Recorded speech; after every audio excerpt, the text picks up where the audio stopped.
दरम्यान मतीन पटेल याच्या घरावरच्या कारवाईवरती भाजपच्या नेत्यांनी काय प्रतिक्रिया दिल्या त्याही पाहूया। निदा खानसारख्या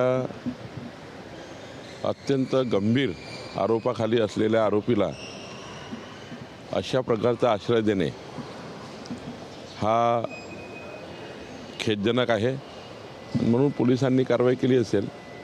खरं तर पोलिसच ठरवतात की असे आरोपी आणि त्याला शह देणारे आरोपी यांच्याबद्दल काय निर्णय घ्यायचा, आणि त्यामुळे मला वाटतं तो निर्णय घेतला असेल। सर्वच पक्षांनी ही संस्कृती संस्कार पाळले पाहिजे की इतका गंभीर प्रकरण आहे, समाजाला कलंक असलेलं प्रकरण आहे।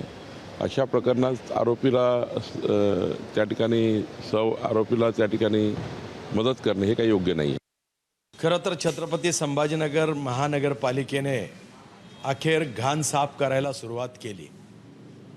निश्चितच मी संभाजीनगरच्या महापौराचं आणि प्रशासनाचं स्वागत करतो। माननीय मुख्यमंत्री देवेंद्रजी फडणवीस यांचं हे कायद्याचं राज्य आहे आणि कायद्याच्याच भाषेने खऱ्या अर्थानं ते दाखवल्या जाऊ लागलं आणि त्यामुळे नागरिकांमध्ये एक आत्मविश्वास जागृत झाला। एबीपी माझा, उघडा डोळे बघा नीट।